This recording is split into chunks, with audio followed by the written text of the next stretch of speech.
Hey, it is your buddy, Peace and Harmony, with you here today. Much love going out to all the beautiful, empowered harmonizers. We are zooming in and focusing in a little bit more in depth on the mindset or the attitude of a psychopath, someone without a conscience. This is a scientific basis. Studies have been shown in the brain scans and studies and MRIs of those individuals with psychopathy that they have less prefrontal cortex, either less prefrontal cortex cells, meaning neurons, including connections or actual physical size. And the prefrontal cortex is where you make a judgment. You have a sense of morality, right or wrong. You have a sense of your empathy for other people. So they're able to understand that other people have feelings that they can acknowledge and validate. Also, to really learn from life lessons is also seated in that prefrontal cortex. It's the most evolved part of the brain. So these individuals will really lack reflection, lack an ability to learn from previous mistakes. Because they don't feel that they have made a mistake. To lie to somebody, they don't feel that's a mistake. To cheat on somebody, to cause them emotional pain, to cause them to suffer a breakup or be alone. I mean, all these things that people are usually sensitive to, they are not sensitive. They don't have that ability to reflect or to learn, or to say, I'm sorry, that must have been hurtful. They have no foundation for that feeling of being wrong. They don't ever feel wrong. They don't feel that they have done anything wrong. Cheating, lying, stealing, they don't feel that they have done anything wrong. And to them, they think that this makes their life easier. I think that they feel everybody else has all these moral speed bumps. I can't do that yet. I have to be cautious. So for them, they're like, "What are you talking about?" They'll ease you past the boundary. They'll ease you, to break the rule. They will ease people to get on their side, and then people will then be sort of inundated with that buzz that they forget also that they are doing something wrong, and then they're so used to it being okay that this person who is cold and callous now is creating a cold and callous, perhaps, aspect of their target, which means they're no longer acknowledging and validating morality. They get away with it with a psychopath, so why don't we get away with it again? It's all about what they can get away with. And then, that other people won't do, will get ahead of others.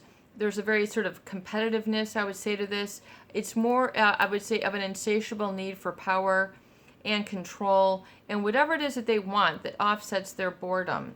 It might not be money. It might not be intimacy. You never really know what they want until you kind of look at what they got, and then you're able to know what it is that they wanted.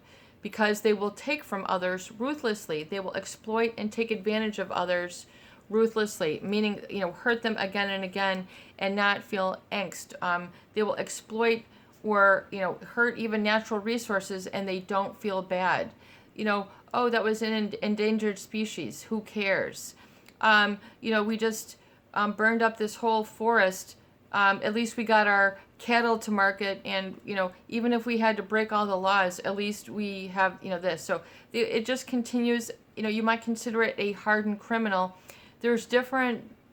I would say a hardened criminal versus someone who is psychopathic.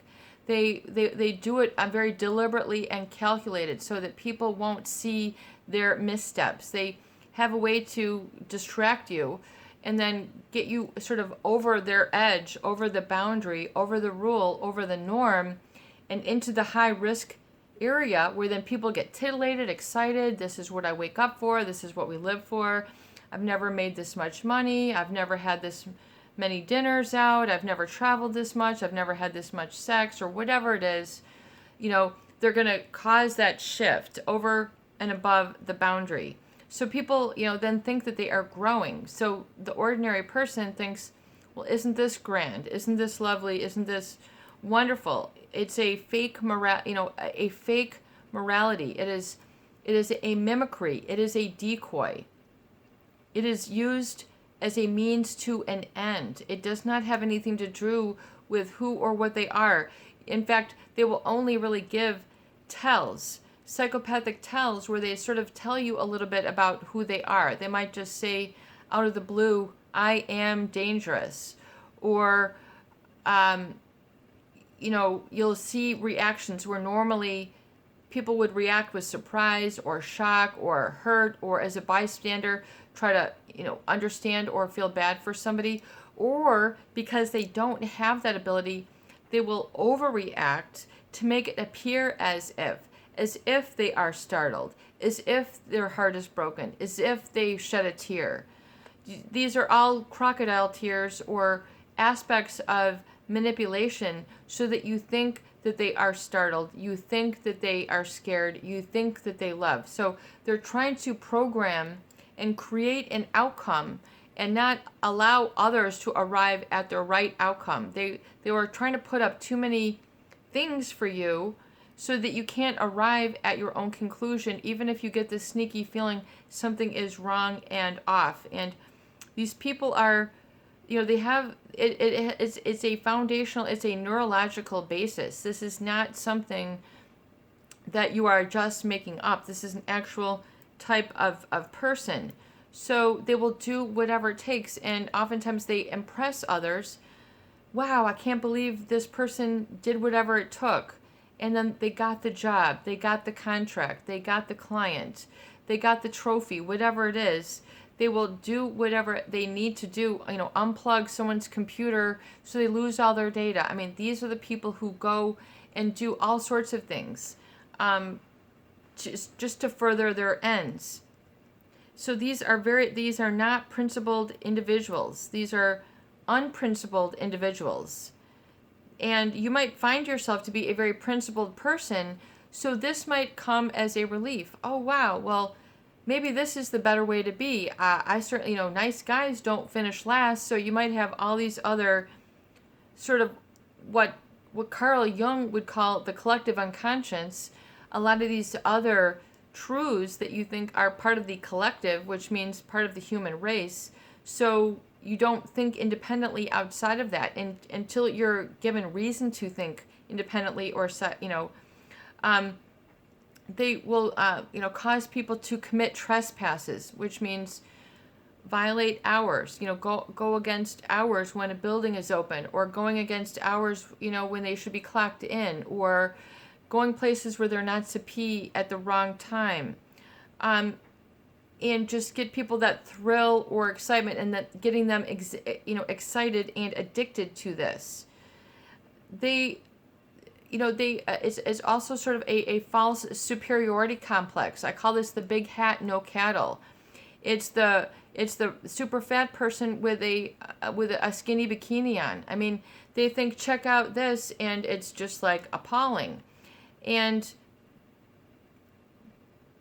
they are acting as if they might put forth a big projection for their business.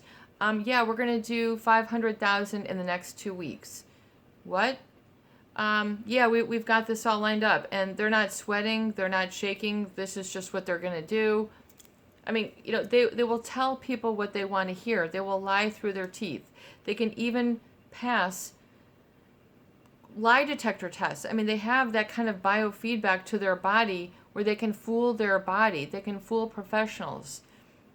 This is not something to play around with. It's very calculated. The charm is calculated. These statements are calculated. The behaviors are calculated. The little gifts are calculated. This is something for you to, bring together and gel within you, so you can make sense and return to heart and realize that this person is heartless. They are thoughtless. They are mindless. They are cold. They are callous. They're cruel. This is who they are. You can't try to warm them up, warm things up to them, warm up to them. You might find yourself trying to over-accommodate, overly warm up to them, try to be more available to them. This, again, is part of the seed that is planted to keep you off base, to keep you under their guise, under their thumb, under their manipulation, under their spell, under their deception. And oftentimes a lot of people will take that as a relief because it changes up the everyday or the mundane until they can no longer function. Then it's not so funny, then it's not so welcome, and they realize that they have hit a rock bottom of sorts. You expose them, something happens, and then you need to really understand what is your agenda, what is your sensibility, what are your principles, what are your ethics, what have you observed, and begin to acknowledge and validate that, and then hammer that home, and stop thinking like the psychopath. Stop behaving like the psychopath. Trying to, go back and try to take, it's not a superpower. It only ends in ruin and hurt, especially to one's own end or one's own demise. This is your buddy. Peace and harmony with you here today. And I hope that these videos do help. Please share, please subscribe, and for goodness sake, please donate for more great tools, videos, discussion, and support. Peace out, peace in, peace be with you, and have a beautiful day.